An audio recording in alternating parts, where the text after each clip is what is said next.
처음 이상한 낌새를 느낀 건 아내의 외출 빈도가 눈에 띄게 늘어났을 때였습니다. 저는 박민수, 38살의 평범한 중소기업 과장입니다. 아내 이소연은 36으로 보험 설계사로 일한 지 이제 3년 정도 됐어요. 처음엔 단순히 일이 잘 풀리는구나 싶었습니다. 보험 영업이 쉬운 일은 아니니까요. 하지만 점점 뭔가 이상하다는 생각이 들기 시작했습니다. 여보, 오늘도 늦게 들어올 거야? 아침 출근 준비를 하는 아내에게 물었습니다. 응, 오늘 중요한 고객 미팅이 있어서 아마 저녁 먹고 들어올 것 같아. 이제는 너무 익숙한 대답이었습니다. 고객 상담, 야간 미팅, 팀 회식. 한 달 전만 해도 일주일에 한두 번이었던 늦은 귀가가 어느새 거의 매일 반복되고 있었어요. 요즘 일이 많네. 힘들지 않아? 괜찮아. 힘들어도 실적이 오르니까. 아내는 밝게 웃으며 대답했습니다. 그리고 요즘 들어 새로 구입한 명품 백을 어깨에 메고 현관문을 나섰어요. 저도 곧 출근길에 오르며 생각했습니다. 실적이 오른다면 좋은 일이지. 하지만 그날 저녁 우연히 아내의 지갑을 정리하다 발견한 고급 레스토랑 영수증이 마음에 걸렸습니다. 19만 원. 단순한 고객 상담으로 보기엔 너무 비싼 금액이었어요. 영수증 날짜는 일주일 전 아내가 팀 회식이라고 했던 날이었습니다. 이건 뭐지? 그 순간부터 저는 아내의 말과 행동을 더 유심히 관찰하기 시작했습니다. 보험 영업은 잘 되는데 정작 통장 잔고는 크게 늘지 않았어요. 오히려 아내의 소비는 눈에 띄게 늘어났습니다. 새 명품 가방, 비싼 화장품, 고가의 의류, 보험 설계사 커미션으로 감당하기 쉽지 않은 소비 패턴이었죠. 아내의 핸드폰을 확인하고 싶은 충동이 들었지만 그건 아직 넘을 수 없는 선이라고 생각했습니다. 대신 아내의 외출 시간과 귀가 시간을 몰래 기록하기 시작했어요. 일주일 동안 기록해보니 뭔가 패턴이 보였습니다. 특히 화요일과 금요일, 아내는 항상 저녁 7시 이후 귀가했어요. 그리고 그날은 항상 중요한 고객 미팅이라고 했죠. 어느 날 아내가 샤워할 때 몰래 그녀의 차 키를 가지고 차고로 내려갔습니다. 아내 차의 주행거리계를 확인해 보니 지난주보다 500km가 늘어나 있었어요. 보험 영업을 위해 고객을 만나러 다닌다고 해도 너무 많은 거리였습니다. 이건 이상해. 집으로 돌아와 침대에 누웠지만 잠은 오지 않았습니다. 머릿속엔 온갖 의심이 가득했어요. 최근 아내가 보여준 변화들이 하나둘씩 떠올랐습니다. 휴대폰을 더 자주 확인하는 것, 갑자기 다이어트와 운동에 관심을 갖는 것, 새 옷과 향수에 투자하는 것. 모든 징후가 한 가지 방향을 가리키는 것 같았어요. 여보, 아직 안 잤네? 샤워를 마친 아내가 침실로 들어왔습니다. 은은한 향수 냄새가 방 안에 퍼졌어요. 응, 좀 생각할 게 있어서. 무슨 고민 있어? 회사에서 뭐 있었어? 아내는 관심 있는 척했지만 눈은 휴대폰 화면에 고정되어 있었습니다. 문자가 왔는지 살짝 미소를 지으며 뭔가를 입력했어요. 아니, 그냥 프로젝트 생각해서. 누구랑 문자해? 아, 과장님이 내일 스케줄 확인하시네. 너무 빠른 대답이었습니다. 그리고 아내는 곧바로 화제를 돌렸어요. 그런데 이번 주 금요일에 중요한 고객 미팅이 있는데 아마 좀 늦을 것 같아. 너무 기다리지 말고 먼저 자. 또 누구 만나는데? 윤 사장님이라고. 거의 우리 회사 최고 VIP야. 보험만 5개 들었어. 이번에 또 하나 더 들을 것 같아서. 아내의 말에 고개를 끄덕였지만 속으로는 이미 결심을 굳혔습니다. 이대로는 안 되겠다고요. 다음 날 출근길 인터넷 검색창에 탐정사무소라고 입력했습니다. 몇 번의 클릭 끝에 서강훈 탐정사무소라는 곳을 발견했습니다. 리뷰를 읽어보니 상간 사건에 특화된 베테랑 탐정이라고 하더군요. 금요일 아내의 미팅이 정말 고객 상담인지 확인할 때가 됐다. 망설임 끝에 전화기를 들고 번호를 눌렀습니다. 3번의 신호음 후 차분한 남성의 목소리가 들렸습니다. 서강훈 탐정 사무소입니다. 그날 오후 점심시간을 이용해 서강훈 탐정 사무소를 방문했습니다. 사무실은 생각보다 깔끔하고 전문적인 분위기였어요. 벽에는 각종 인증서와 자격증이 걸려 있었고 책상 위에는 정돈된 서류들이 놓여 있었습니다. 서강훈 탐정은 40 중반의 남성으로 평범한 직장인처럼 보였습니다. 하지만 그의 눈빛은 날카롭고 관찰력이 뛰어나 보였어요. 저는 최대한 침착하게 상황을 설명했습니다. 아내가 보험 설계사인데 최근 행동이 이상해졌어요. 외출이 잦아지고 귀가 시간이 늦어졌죠. 고객 미팅이라고 하는데 서강훈 탐정은 고개를 끄덕이며 제 이야기를 경청했습니다. 그리고 몇 가지 질문을 했어요. 언제부터 의심스러운 행동이 시작됐나요? 특정 고객 이름을 자주 언급하나요? 재정 상태에 변화가 있었나요? 모든 질문에 답하면서 제 의심이 더욱 확실해지는 느낌이었습니다. 서강훈 탐정은 메모를 하며 차분히 말했어요. 박 선생님, 솔직히 말씀드리자면 보험 영업직 불륜 사건은 꽤 많습니다. 특히 돈 많은 VIP 고객 상대로요. 정기적인 만남을 위한 완벽한 핑계가 되니까요. 그 말을 듣자 가슴이 철렁 내려앉는 느낌이었습니다. 아내를 의심하는 것 자체가 죄책감을 느끼게 했지만 이미 돌아갈 수 없는 강을 건너고 있었어요. 어떻게 진행되나요? 우선 기본 조사부터 시작합니다. 아내분의 일정, 만나는 사람, 방문하는 장소 등을 파악하죠. 그 다음 미행과 증거 수집 단계로 넘어갑니다. 서강훈 탐정은 태블릿을 꺼내 자세한 계획을 설명했습니다. 차량 위치 추적기 설치, 신용카드 사용 내역 수집, 외출 동선 감시까지. 처음엔 이런 방법들이 과하다고 생각했지만 확실한 증거를 위해선 필요한 과정이라고 합니다. 혹시 의심되는 특정 인물이 있으신가요? 아내가 언급한 사람 중에 윤 사장님이라는 분이요. 금요일에 만남이 있다고 했어요. 서강훈 탐정은 고개를 끄덕였습니다. 좋습니다. 금요일에 집중적으로 조사하겠습니다. 팀원 2명과 함께 미행할 겁니다. 차량 추적, 영상 증거 수집에 집중하죠. 추가 설명을 들으며 놀랐습니다. 서강훈 탐정팀은 생각보다 훨씬 체계적이었어요. 위장 복장을 준비하고 차량 2대로 분산 추적하며 심지어 비상용 무전기까지 사용한다고 했습니다. 마치 영화에서나 볼 법한 전문적인 작전 같았죠. 이런 정도의 준비가 필요한가요? 상간 증거는 확실해야 합니다. 만약 법적 대응까지 가게 된다면 확실한 증거가 필요하니까요. 특히 상대가 경제력이 있는 사람이라면 더욱 철저해야 합니다. 그의 말에 고개를 끄덕였습니다. 계약서에 서명하고 계약금을 지불했어요. 이제 돌이킬 수 없는 선을 넘었다는 생각이 들었습니다. 사무실을 나오는 길, 서강훈 탐정이 마지막으로 한 말이 마음에 남았습니다. 박 선생님, 가끔은 의심이 틀리길 바라는 마음으로 저희를 찾아오시는 분들도 있습니다. 그럴 때가 가장 기쁘죠. 그날 저녁 집에 돌아와 아내를 바라보는 제 눈빛이 달라졌습니다. 식탁에 앉아 저녁을 먹으며 아내의 모든 행동이 의심스러워졌어요. 휴대폰을 확인하는 빈도, 미소 짓는 순간, 대화 중 시선 처리까지 모든 것이 다르게 보였습니다. 여보, 왜 그렇게 쳐다봐? 뭐 묻었어? 아내가 물었습니다. 저는 억지로 미소를 지으며 고개를 저었어요. 아니, 그냥 요즘 많이 예뻐진 것 같아서. 갑자기 무슨 소리야? 부담스러워. 아내는 웃으며 대꾸했지만 왠지 그 웃음이 예전과 달라 보였습니다. 마치 다른 사람을 향한 웃음인 것처럼요. 금요일 아침 평소와 다를 바 없이 출근 준비를 했습니다.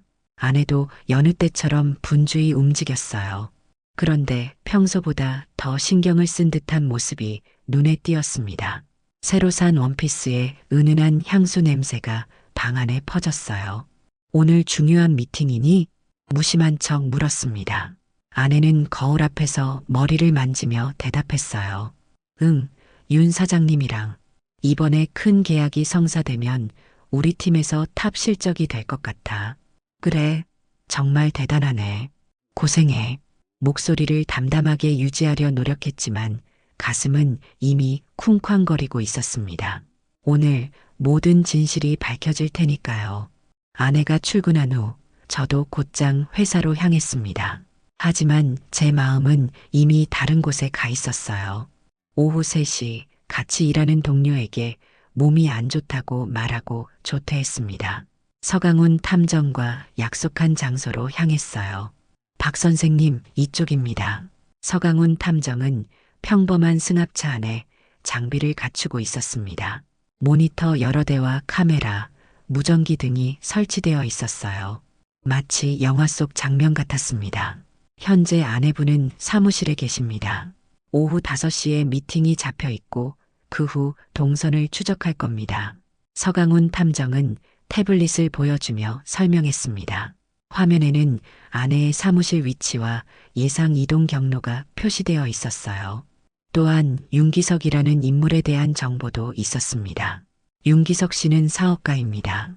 42살 자영업자로 여러 업종에 투자하고 있어요. 보험만 5건 이상 가입했으며 특히 고급 일식집, 스파, 골프장 등을 자주 이용하는 것으로 확인됐습니다. 서강훈 탐정의 설명을 들으며 마음이 무거워졌습니다. 윤기석이라는 사람의 프로필 사진도 보여줬는데 40이 넘었지만 세련되고 여유 있어 보이는 남자였어요. 카드 사용 내역을 보면 최근 3개월간 호텔 레스토랑, 와인바, 고급 마사지샵 등을 정기적으로 이용했습니다. 그리고 서강훈 탐정은 잠시 망설이다가 말을 이어갔습니다. 아내분의 카드 내역과 겹치는 날짜, 장소가 여러 차례 확인됐습니다. 가슴이 조여왔습니다. 아직 확실한 증거는 없지만 점점 의심은 확신으로 변해가고 있었어요. 오늘 모든 것이 명확해질 겁니다. 준비하세요. 곧 움직입니다. 오후 4시 30분 아내가 사무실을 나섰다는 연락이 왔습니다. 서강훈 탐정팀은 즉시 미행을 시작했어요. 우리는 아내의 차를 직접 쫓지 않고 미리 설치한 위치 추적기 신호를 따라갔습니다. 보통 이런 케이스에서는 보험갱신이나 상담을 핑계로 주기적인 만남을 유지합니다. 비교적 안전한 알리바이니까요. 서강훈 탐정의 말에 고개를 끄덕였습니다. 모니터를 통해 아내의 차가 도심을 벗어나 강남의 한 건물로 향하는 것을 확인할 수 있었어요. 저 건물엔 고급 레스토랑이 있습니다. 아마 먼저 식사를 할 것 같네요. 예상대로 아내는 그 건물에 차를 주차했습니다. 잠시 후 검은색 고급 세단이 도착했고 한 남자가 내렸어요. 망원 카메라로 확인해 보니 윤기석이었습니다. 영상 녹화 중입니다. 두 사람이 만나는 순간을 포착했습니다. 팀원 중 한 명이 말했습니다. 모니터 화면을 통해 아내와 윤기석이 만나는 모습이 보였어요. 둘은 반갑게 인사를 나눴고 윤기석이 아내의 허리를 살짝 감싸는 장면도 포착됐습니다. 너무 친밀해 보이는 모습에 가슴이 아팠어요. 윤기석의 차는 한강변을 따라 달리다가 한 고급 호텔 앞에 멈췄습니다. 서강훈 탐정팀은 이미 예상했다는 듯 재빠르게 움직였어요. 한 팀원은 호텔 로비로, 다른 팀원은 주차장 입구를 감시하기 위해 자리를 잡았습니다. 박 선생님, 이제부터는 마음의 준비를 단단히 하셔야 합니다. 지금까지 본 것보다 더 직접적인 증거를 마주하게 될 수 있어요. 서강훈 탐정의 말에 가슴이 무거워졌지만 동시에 확실한 증거를 원하는 마음도 있었습니다. 모든 것이 오해라면 얼마나 좋을까 하는 희미한 희망이 아직 남아 있었거든요. 호텔에 들어갔습니다. 로비에서 만난 후 함께 엘리베이터를 탔어요. 무전기로 팀원의 보고가 들어왔습니다. 서강훈 탐정은 곧바로 태블릿으로 뭔가를 확인했어요. 예약 내역을 확인해 봤는데 윤기석 씨 명의로 스위트룸이 예약되어 있습니다. 오늘로 3개월째 같은 요일 같은 시간에 예약된 내역이 확인됐어요. 그 말을 듣는 순간 마지막 남아있던 희망마저 사라졌습니다. 3개월. 그러니까 아내의 행동이 이상해지기 시작한 시점과 정확히 일치했어요. 직접 확인하시겠습니까? 서강훈 탐정이 조심스럽게 물었습니다.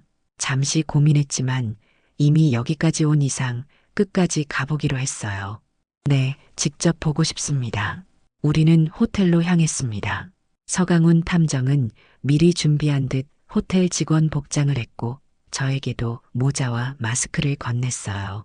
혹시 마주치더라도 알아보지 못하게 하기 위함입니다. 호텔 로비에 들어서자 또 다른 팀원이 다가왔습니다. 21층 2105호실입니다. 객실 정리를 핑계로 복도에서 대기 중입니다. 엘리베이터를 타고 21층으로 올라갔습니다. 복도에서 객실 정리 카트를 두고 기다리는 팀원을 만났어요. 그는 조용히 2105호실 방향을 가리켰습니다. 특수 장비로 복도에서도 촬영이 가능합니다. 필요한 증거는 모두 확보할 수 있어요. 서강훈 탐정은 작은 가방에서 장비를 꺼냈습니다. 마치 전문 감시 장비처럼 보였어요. 복도 끝에서 2105호실을 감시하기 시작했습니다. 시간이 천천히 흘렀습니다. 1시간, 2시간. 막상 이 자리에 와서 기다리려니 마음이 더 괴로워졌어요. 아내가 지금 그 방 안에서 무엇을 하고 있을지 생각하니 가슴이 찢어지는 것 같았습니다. 박 선생님, 괜찮으신가요? 서강훈 탐정이 걱정스러운 표정으로 물었습니다. 저는 고개를 끄덕였지만 사실 아무것도 괜찮지 않았어요.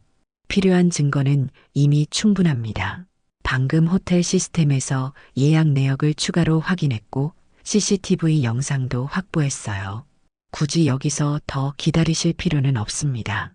그의 말이 맞았습니다. 이미 확실한 증거들이 있었고 더 직접적인 장면을 목격하는 것은 제 마음만 더 아프게 할 뿐이었어요. 그럼 철수하겠습니다. 호텔을 나와 다시 차로 돌아왔습니다. 서강훈 탐정은 태블릿으로 지금까지 확보한 증거들을 보여주었어요. 아내와 윤기석이 레스토랑에서 만나는 장면, 호텔 로비에서 친밀하게 대화하는 모습, 함께 엘리베이터에 오르는 장면, 그리고 객실 예약 내역까지. 이 외에도 차량 안에서 스킨십하는 장면, 이전 데이트 장소들의 CCTV 영상도 확보했습니다. 법적으로 충분한 증거가 됩니다. 서강훈 탐정의 말에 어떤 감정이 들어야 할지 혼란스러웠습니다. 한편으로는 모든 의심이 확실해져서 마음이 찢어질 듯 아팠고, 다른 한편으로는 이제 명확한 결정을 내릴 수 있다는 생각에 묘한 안도감도 느껴졌어요. 그날 밤 저는 호텔 근처 술집에서 홀로 소주를 마셨습니다. 아내에게는 회사 회식이 있다고 거짓말을 했어요. 사실 집에 돌아가 아내를 마주할 자신이 없었습니다. 어떤 표정으로 그녀를 대해야 할지, 무슨 말을 해야 할지 막막했어요. 소주 한 병을 비우고 나서야 조금 마음이 가라앉았습니다. 이제 냉정하게 생각할 수 있었어요. 감정적으로 대응하는 것보다 계획을 세워 체계적으로 움직여야 했습니다. 다음 날 아침 서강훈 탐정에게 연락했습니다.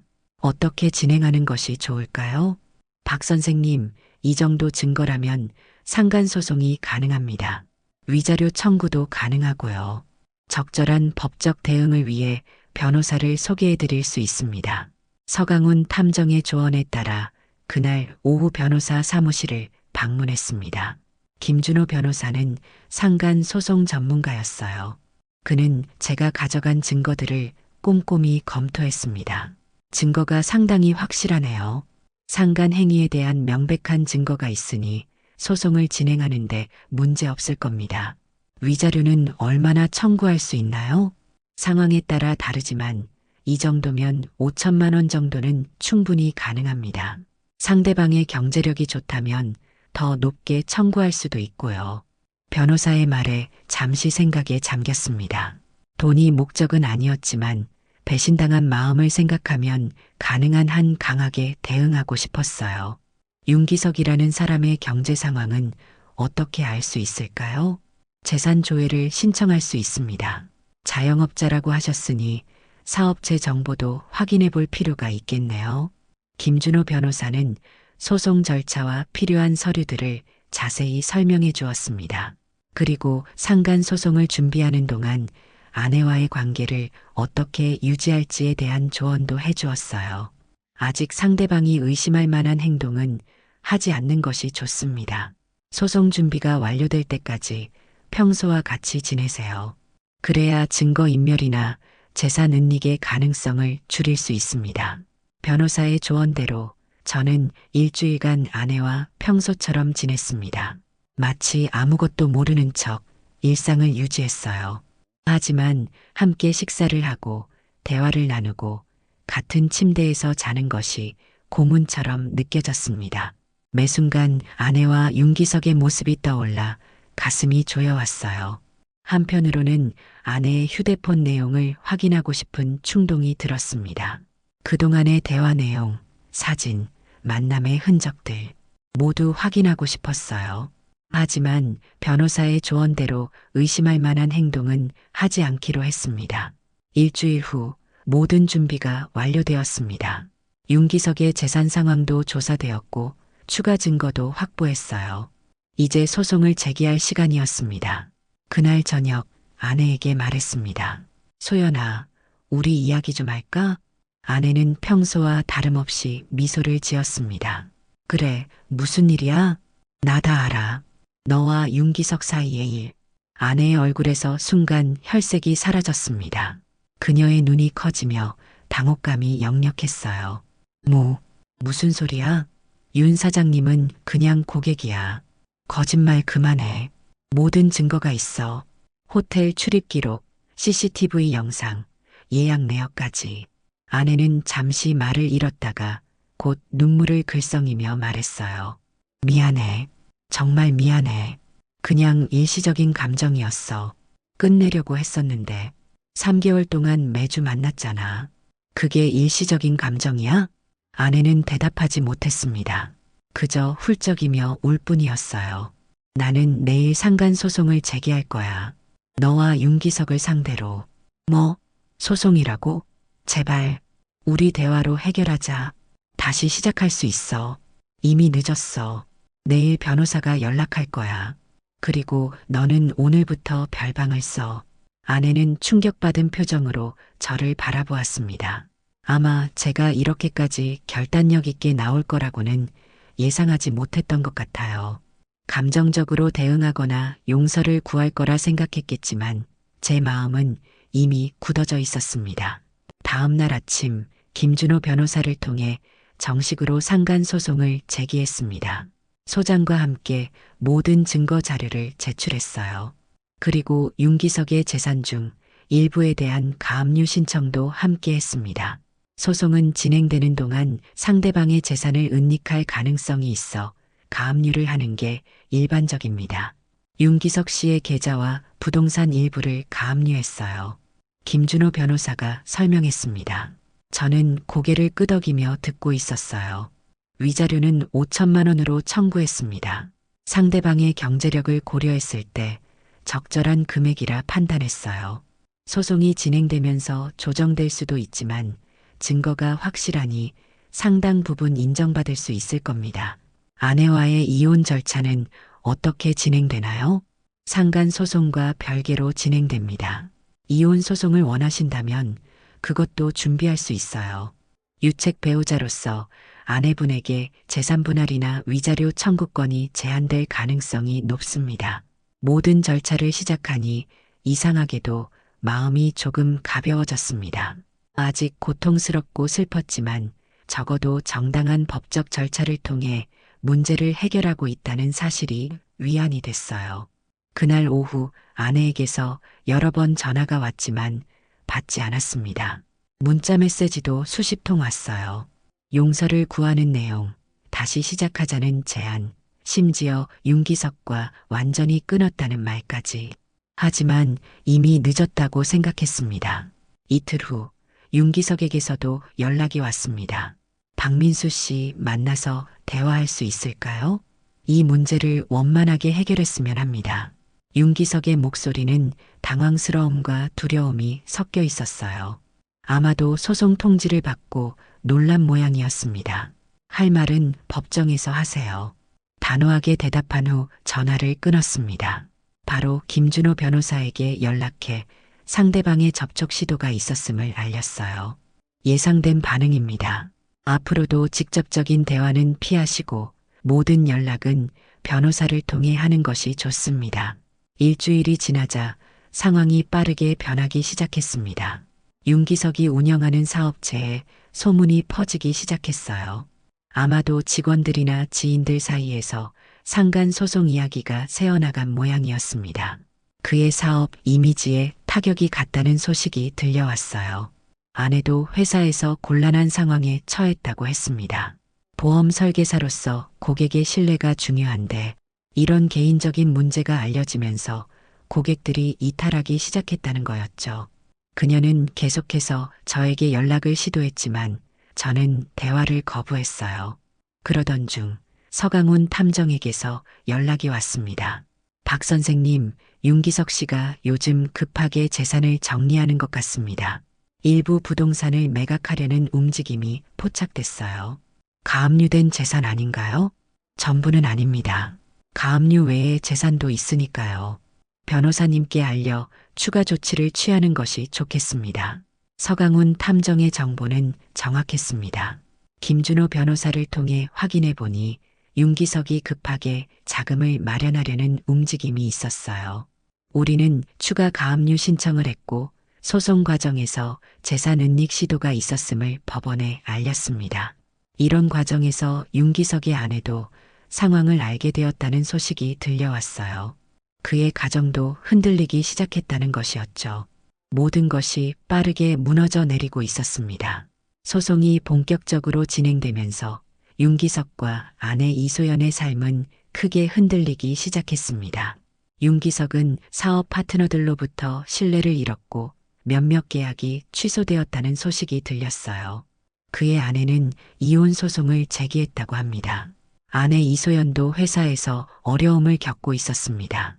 보험 고객들이 대부분 이탈했고 회사 내에서도 평판이 나빠져 사실상 일을 할 수 없는 상황이 되었어요. 결국 그녀는 사직서를 제출했다고 했습니다. 저는 그동안 별거 상태를 유지했어요. 집은 제가 사용하고 아내는 친구 집에 머물고 있다고 들었습니다. 가끔 집에 와서 짐을 챙겨갈 때면 마주치게 되었는데 그때마다 아내의 얼굴은 초췌해 보였어요. 하지만 제 마음은 이미 완전히 식어버린 상태였습니다. 민수야, 정말 이렇게 끝내야 하니? 어느 날 아내가 물었습니다. 그녀의 눈에는 눈물이 고여 있었어요. 너와 윤기석이 이미 끝냈어. 실수였어. 정말 미안해. 다시 시작할 수 없을까? 다시 시작? 3개월 동안 거짓말하고 배신하고 그런데도 다시 시작하자고? 아내는 대답하지 못했습니다. 그저 고개를 숙인 채 눈물만 흘렸어요. 한 달 후 소송 1차 변론이 있었습니다. 윤기석과 아내는 모두 법정에 출석했어요. 윤기석은 지난 한 달 사이에 많이 초라해진 모습이었습니다. 한때 자신만만하던 사업가의 모습은 찾아볼 수 없었어요. 재판에서 우리 측 변호사는 모든 증거를 제시했습니다. 호텔 출입 기록, CCTV 영상, 신용카드 사용 내역, 통화 기록까지 모든 증거가 명백했기 때문에 상대 측에서도 크게 반박하지 못했어요. 귀하는 이소연 씨와의 관계를 인정하십니까? 판사의 질문에 윤기석은 잠시 침묵했다가 작은 목소리로 대답했습니다. 네, 인정합니다. 그 순간 법정에 작은 소란이 일었습니다. 아내는 충격받은 표정으로 윤기석을 바라봤어요. 아마도 끝까지 부인할 거라 생각했던 모양입니다. 재판은 예상보다 빨리 진행되었습니다.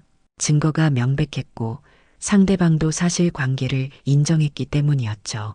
판사는 양측의 조정을 권했고 우리는 위자료 협상에 들어갔습니다. 상대방이 4천만 원을 제시했습니다. 처음 청구한 5천만 원보다는 적지만 빠르게 해결하고 싶어 하는 듯합니다. 김준호 변호사가 말했습니다. 저는 잠시 생각한 후 동의했어요. 돈이 목적이 아니었고 이미 윤기석과 아내는 충분한 대가를 치르고 있었으니까요. 좋습니다. 그걸로 합시다. 조정이 성립되고 위자료 지급 명령이 내려졌습니다. 윤기석은 4천만 원을 지급하기로 했고 가압류된 재산도 풀리게 되었어요. 하지만 그의 인생은 이미 망가져 있었습니다. 사업은 위기에 처했고 가정도 깨졌으며 사회적 평판도 바닥이 났죠. 아내와의 이혼 절차도 시작했습니다. 유책 배우자로서 그녀에게는 재산 분할이나 위자료 청구권이 제한되었어요.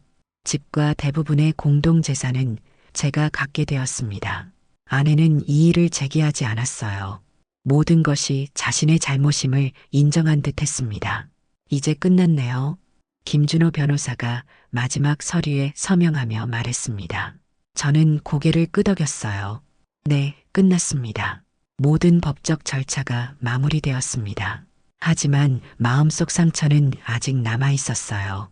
앞으로 그 상처가 완전히 아물 수 있을지, 새로운 삶을 시작할 수 있을지는 알 수 없었습니다. 하지만 적어도 정당한 방법으로 문제를 해결했다는 사실이 작은 위안이 되었어요. 그로부터 6개월이 지났습니다. 저는 이혼 후 새로운 아파트로 이사했어요. 회사에서도 승진해 과장에서 차장으로 올라갔습니다. 표면적으로는 모든 것이 괜찮아 보였지만 내면의 상처는 여전히 아물지 않은 상태였어요. 아내 이소연은 보험 설계사 자격이 정지되었다고 들었습니다. 제가 정식으로 민원을 넣었기 때문이었죠. 부적절한 고객 관계로 인한 직업윤리 위반이라는 이유였어요. 그녀는 지방으로 내려가 친척 집에서 지내고 있다는 소식이 들렸습니다. 윤기석은 더 철저하게 몰락했어요. 사업은 파산 직전에 이르렀고 아내와 이혼한 후 혼자 살고 있다고 했습니다. 한때 VIP 고객으로 화려하게 살던 그의 모습은 온데간데 없이 사라졌죠. 서강훈 탐정관은 가끔 연락을 주고받았습니다. 그는 제 사건 이후 몇 건의 유사한 사례를 더 맡았다고 했어요. 요즘도 비슷한 사례가 많습니다. 특히 영업직 종사자들의 불륜 사건이 자주 발생하더군요. 어느 날 서강훈 탐정의 말에 씁쓸하게 웃었습니다. 그런 경우에도 제 사례를 참고하시라고 하세요. 감정적으로 대응하지 말고 법적으로 확실하게 해결하라고요. 네, 박 선생님의 케이스는 모범 사례로 자주 언급합니다. 냉정하게 증거를 확보하고 법적 절차를 통해 해결한 좋은 예시니까요. 가끔은 아내가 그립기도 했습니다. 함께 보낸 시간들, 행복했던 순간들이 문득문득 떠올랐어요. 하지만 그 기억들은 이제 배신의 그림자로 덮여 있었죠. 결혼 생활 8년이 한순간에 무너져 내린 현실이 아직도 믿기지 않을 때가 있었습니다. 직장 동료들은 종종 소개팅을 주선하려 했지만 매번 거절했어요. 아직 새로운 관계를 시작할 준비가 되지 않았다고 느꼈으니까요. 상처가 완전히 아물기 전에 누군가를 만나는 것은 공정하지 않다고 생각했습니다. 어느 주말 우연히 윤기석을 마주치게 되었습니다. 동네 슈퍼마켓에서 라면을 사고 있던 그의 모습은 초라했어요. 눈이 마주쳤지만 그는 재빨리 고개를 돌렸습니다. 한때 오만했던 그의 모습은 온데간데 없이 사라졌죠. 그날 저녁 혼자 소주를 마시며 생각했습니다. 이게 정말 내가 원하던 결말일까? 복수는 성공했지만 그 과정에서 제 마음도 함께 상처받은 것 같았어요. 그럼에도 불구하고 후회는 없었습니다. 저는 그저 정당한 방법으로 대응했을 뿐이니까요. 가장 믿었던 사람에게 배신당했을 때 최고의 복수는 법으로 하는 것이다. 김준호 변호사가 했던 말이 떠올랐습니다. 맞는 말이었어요. 감정적으로 대응했다면 더 큰 상처만 입었을 것입니다. 법적 대응은 냉정했지만 가장 효과적인 방법이었죠. 시간이 지나면서 조금씩 마음의 평화를 찾아가고 있었습니다. 새로운 취미를 시작했고 오랫동안 미뤄왔던 여행도 다녀왔어요. 혼자였지만 그것도 나쁘지 않았습니다. 자유롭게 제 시간을 보낼 수 있었으니까요. 가끔 친구들이 물었습니다. 정말 잘 지내? 혼자서 괜찮아? 저는 미소를 지으며 대답했어요. 괜찮아. 이제는 정말 괜찮아. 그리고 그 말은 점점 더 진실이 되어가고 있었습니다. 상처는 아직 남아 있었지만 이제는 그 상처와 함께 살아가는 법을 배우고 있었어요. 언젠가는 완전히 아물고 새로운 시작을 할 수 있을 거라 믿었습니다. 어떤 의미에서는 이 사건이 제게 값진 교훈을 주었다고도 할 수 있었어요. 신뢰의 중요성, 자기 자신을 지키는 법, 그리고 어려운 상황에서도 법과 원칙을 지키는 태도를 배웠으니까요. 이제 저는 앞으로 나아가고 있었습니다. 과거의 상처를 딛고 새로운 삶을 향해 한 걸음씩 나아가고 있었어요. 그것이 지금 제가 할 수 있는 최선이자 가장 현명한 선택이라고 생각합니다. 인생은 계속됩니다. 그리고 저는 이제 그 흐름에 몸을 맡기고 있었어요. 아픔도 기쁨도 모두 인생의 일부라는 것을 받아들이면서요.